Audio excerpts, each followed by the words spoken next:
கண்ணியத்துக்குரியவர்களே, இன்று உலகம் முழுக்க கவலையாலும் பிரச்சனையாலும் சோதனைகளாலும் மன விரக்திகளாலும் வாழ்க்கையின் விரக்திகளாலும் மரணத்தை எண்ணி வாழக்கூடிய வாழ்வைத்தான் பலர் வாழக்கூடிய சூழ்நிலையை நாம் பார்க்கிறோம்.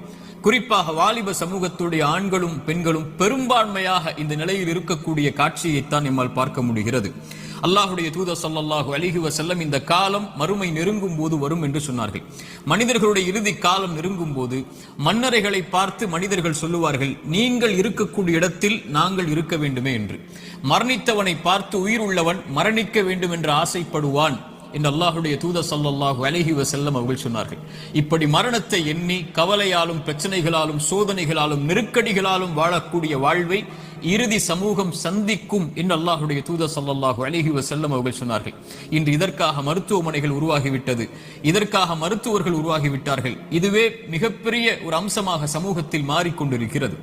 இப்படி சோதனையான காலத்தில் நீங்கள் சோதனைகளை சந்தித்துக் கொண்டிருந்தால், நோயால், செல்வ இழப்பால், கண்ணிய இழப்பால் அல்லது வாழ்க்கையின் நெருக்கடிகளால், உறவுகளுடைய பிரிவால், இது போன்ற எந்த சோதனையில் நீங்கள் சிக்குண்டிருந்தாலும் இந்த செய்தியை செவிதாழ்த்தி கேளுங்கள். இந்த சோதனைகளில் நீங்கள் தனியாக இல்லை, உங்களுடைய இறைவன் உங்களோடு தான் இருக்கிறான். மீண்டும் சொல்கிறேன், இந்த சோதனைகள் எதுவாயினும் கவலை கொள்ளாதீர்கள், நீங்கள் தனியாக இல்லை, இறைவன் உங்களோடு தான் இருக்கிறான். அந்த செய்தி தான் நான் இப்போது உங்களுக்கு சொல்லக்கூடிய செய்தி.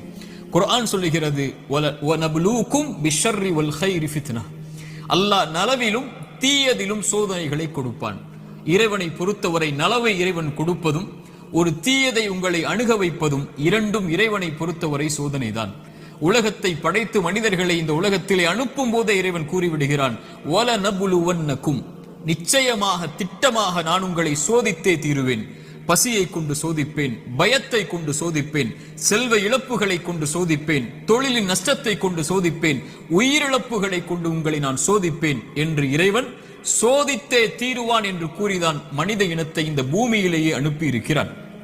இந்த பூமியிலேயே சோதனைகளில் இருந்து நீங்கி ஒரு சமூகம் வாழ வேண்டும் என்றால் அவர்கள் யாராக இருப்பார்கள் தெரியுமா? நபிமார்கள், இறை தூதர்கள். ஆனால் அந்த இறை தூதர்கள் தான் இந்த பூமியிலேயே அதிகம் சோதிக்கப்பட்டவர்கள்.